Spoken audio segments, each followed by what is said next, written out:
السلام علیکم ناظرین۔ انبیاء کرام علیہم السلام اور حجت ہائے خدا کی غیبت اور حضرت امام مہدی عجل اللہ فرجہ شریف کی غیبت کا ذکر۔ ہمارا آج کا ٹاپک ہے غیبت حضرت ادریس علیہ السلام۔ بسم اللہ الرحمن الرحیم۔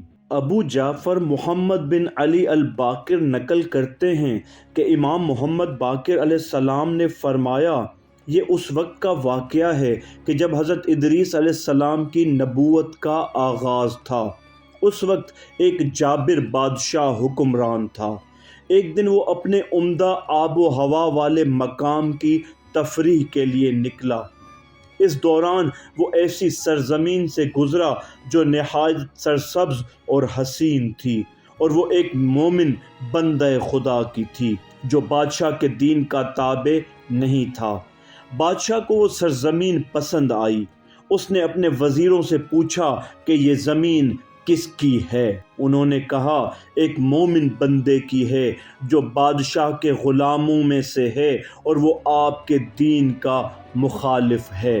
پس بادشاہ نے اسے بلایا اور اس سے کہا، مجھے اپنی زمین سے لطف اندوز ہونے دو، یہ زمین مجھے دے دو۔ اس نے کہا، میرے اہل خانہ تم سے زیادہ اس کے محتاج ضرورت مند ہیں۔ بادشاہ نے کہا، اسے میرے ہاتھ فروخت کرو، میں اس کی قیمت تمہیں دے دوں گا۔ اس نے کہا، نہ تمہیں بخشوں گا نہ اسے فروخت کروں گا، اس کا تذکرہ چھوڑ دو۔ پس بادشاہ غضبناک ہوا اور غمزدہ حالت میں واپس پلٹا، اپنے گھر کی طرف روانہ ہوا، نہایت مغموم تھا۔ جب وہ اپنے دربار میں پہنچا تو اس نے اپنی بیوی کو بلوایا۔ بادشاہ اس سے اپنے معاملات میں مشورہ کرتا رہتا تھا۔ اس وقت بھی اس نے درپیش صورتحال کے سبب اپنی بیوی کو بلایا تاکہ اس سے زمین کے مالک کے بارے میں مشورہ کرے۔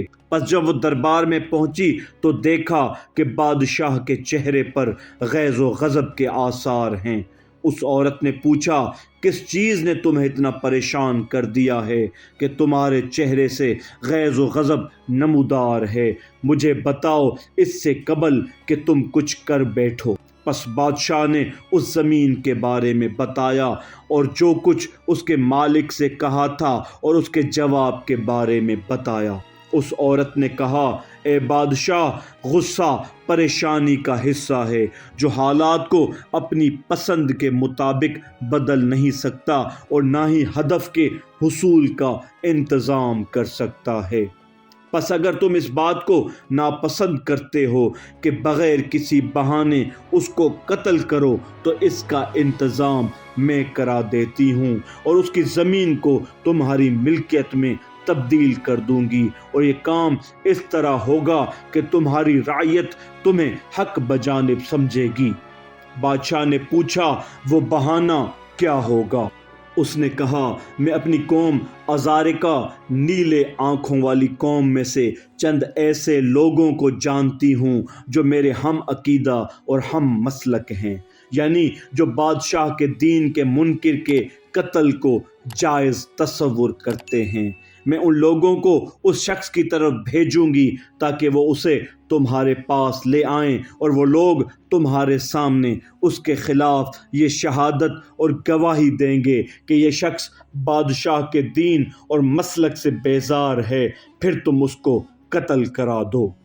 امام محمد باقر علیہ السلام نے فرمایا، اس عورت کی قوم ازارقہ میں سے کچھ لوگ ایسے تھے جو اس عورت کے ہم عقیدہ اور ہم مسلک تھے، اور وہ ان مومنین کو جو بادشاہ کے دین کے منکر تھے ان کے قتل کو جائز تصور کرتے تھے۔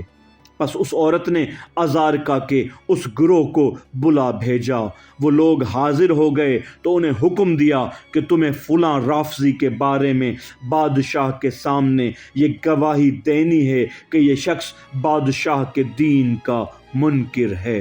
پس ان لوگوں نے گواہی دی کہ یہ شخص دین بادشاہ سے بیزار ہو چکا ہے، تو بادشاہ نے اس رافضی مومن پر شدید ظلم کیا اور پھر قتل کرا دیا اور اس کی زمین پر قبضہ کر لیا، تب اللہ تعالیٰ اس مومن کی خاطر غضبناک ہوا اور حضرت ادریس علیہ السلام کو وحی فرمائی کہ جاؤ میرے اس جابر بندے کے پاس اور اس سے کہو کیا اتنی بڑی سلطنت میں تم راضی نہیں ہوئے کہ تم نے میرے اس مومن بندے کو ظلم سے قتل کر دیا، اس کی زمین کو اس سے چھین کر اپنی سلطنت بنا لیا اور یوں اس کے بعد اس کے اہل و عیال کو محتاج اور نادار کر دیا، انہیں بھوک و افلاس میں مبتلا کر دیا۔ مجھے قسم ہے میری عزت کی کہ اس کا انتقام تجھ سے لوں گا اور تیری سلطنت اور بادشاہت کو تجھ سے جلد ہی چھین لوں گا، تیرے شہر کو تباہ و برباد کر دوں گا اور تیری عزت کو ذلت میں تبدیل کر دوں گا، تیری عورت کے گوشت کو کتوں کا لقمہ بنا دوں گا، تجھے میرے حلم و بردباری نے مغرور کر دیا ہے۔ پس حضرت ادریس علیہ السلام اپنے پروردگار کے پیغام کے ساتھ اس کے دربار میں داخل ہوئے اور اس حالت میں کہ ان کے ساتھی ان کے گرد حلقہ زن تھے۔ پس انہوں نے کہا، اے جابر بادشاہ، میں اللہ کی طرف سے تیرے پاس بھیجا گیا ہوں اور اس کا ارشاد تیرے لیے ہے کہ کیا تو اتنی بڑی سلطنت پر راضی نہیں ہوا کہ تو نے ظلم سے میرے بندہ مومن کو قتل کر دیا اور اس کی زمین چھین کر اپنی ملکیت میں شامل کر لی، اس کے اہل و عیال کو محتاج بنا دیا اور انہیں بھوک کا شکار بنا دیا۔ مجھے قسم ہے اپنی عزت کی کہ میں اس کا انتقام تجھ سے جلد لوں گا، تیری سلطنت اور بادشاہت جلد چھین لوں گا، تیرے شہر کو ویران اور برباد کر دوں گا، تیری عزت کو ذلت میں بدل دوں گا، تیری عورت کا گوشت کتوں کا لقمہ بنا دوں گا۔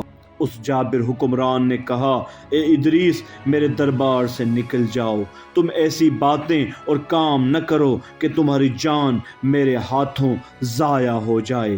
اس کے بعد اس نے اپنی بیوی کو بلایا اور ادریس کا پیغام اسے سنا دیا تو اس عورت نے کہا، ادریس علیہ السلام کے خدا کا پیغام تجھے خوف زدہ نہ کرے، ادریس کے معاملے سے نمٹنے کے لیے میں ہی کافی ہوں، میں اسے قتل کرنے کے لیے آدمی بھیجوں گی تو وہ اسے قتل کر دیں گے، اس کے خدا کا پیغام اور جو کچھ وہ لے کر آیا تھا وہ غلط ثابت ہو جائے گا، پس تم اس کا کام تمام کر ڈالو۔ ادھر حضرت ادریس علیہ السلام کے کچھ مومن اصحاب تھے جو بادشاہ کے دین کے منکر تھے، وہ حضرت ادریس کے پاس آ کر بیٹھتے تھے، یہ ان سے مانوس تھے اور وہ بھی ان سے مانوس تھے۔ انہوں نے اپنے اصحاب کو اللہ عز و جل کی وحی اور اس جابر حاکم کے لیے اس پیغام کے بارے میں بتا دیا کہ میں نے اللہ عز و جل کا پیغام اس جابر حاکم تک پہنچایا ہے۔ یہ سن کر ان لوگوں نے ادریس علیہ السلام اور ان کے ساتھیوں کے بارے میں خطرے سے دوچار ہونے کا اندیشہ کیا اور ان کے بارے میں قتل سے خوف زدہ ہوئے۔ اس جابر حاکم کی بیوی نے ازارکا قوم کے 40 مردوں کو حضرت ادریس علیہ السلام کی طرف بھیجا تاکہ وہ ان کو قتل کر دیں۔ وہ لوگ اس جگہ آئے جہاں ادریس علیہ السلام اپنے ساتھیوں کے ساتھ بیٹھے تھے، لیکن وہ موجود نہ تھے تو وہ واپس چلے گئے، مگر حضرت ادریس علیہ السلام کے اصحاب نے انہیں دیکھ لیا تھا۔ انہوں نے جان لیا کہ یہ لوگ ادریس علیہ السلام کو قتل کرنے کے لیے آئے تھے، پس وہ حضرت ادریس کی تلاش میں پھیل گئے، یہاں تک کہ ان سے ملاقات ہو گئی۔ انہوں نے حضرت ادریس علیہ السلام سے کہا، اے ادریس، آپ ہوشیار رہیں کیونکہ جابر حکمران آپ کو قتل کرنا چاہتا ہے اور اسی لیے اس نے ازارکا کے 40 آدمیوں کو بھیجا تھا، چنانچہ آپ اس بستی سے نکل جائیں۔ پس ادریس علیہ السلام اس بستی سے اسی دن نکل گئے جبکہ آپ کے اصحاب کی کچھ تعداد بھی تھی۔ جب اس رات سحر کا وقت آیا تو ادریس علیہ السلام نے اپنے پروردگار کی بارگاہ میں مناجات کی اور عرض کیا، اے میرے پروردگار، مجھے تو نے اس کے پاس اپنا پیغام سنانے کے لیے بھیجا اور میں نے تیرا پیغام پہنچایا، نتیجتاً اس جابر نے مجھے قتل کی دھمکی دی ہے کہ اگر وہ مجھ پر قابو پا لے تو مجھے قتل کر ڈالے گا۔